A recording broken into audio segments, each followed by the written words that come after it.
Another day, another basketball stories na naman ang pagkukwentuhan natin. At ngayon nga ay pag-uusapan natin ang balitang maganda nga po ang ipinakitang performance ni Trayce Jackson-Davis sa Toronto Raptors at ang balitang posibleng pag-wave ng Los Angeles Lakers kay Dalton Knecht. Naging madali nga po para sa Toronto Raptors ang kanilang game kanina laban sa Indiana Pacers nang magkaroon sila ng napakagandang adjustment at performance sa second half, especially sa third quarter. At pinangunahan nga po sila ng kanilang player na si Scottie Barnes na nagtala dito ng 25 points.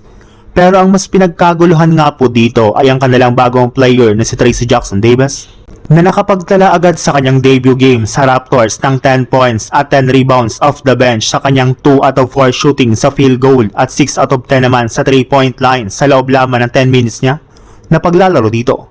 Kahit man nga po kakasali pa lang nito sa lineup ng Raptors at hindi pa niya masyadong gamay ang kanilang playstyle, ay damang-dama na nga po agad ng team ang impact nito sa pagiging dominante niya sa ilalim ng basket.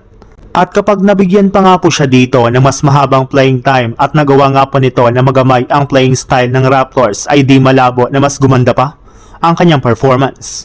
Sa ibang balita naman, kagaya nga po ng naibalita kahapon matapos nga po napapermahin ng Lakers ng kontrata ang kanilang pinakabagong player na si Kobe Bufkin, ay umabot na nga po sa 15 ang kabuang manlalaro na merong garantisadong kontrata sa kanilang lineup.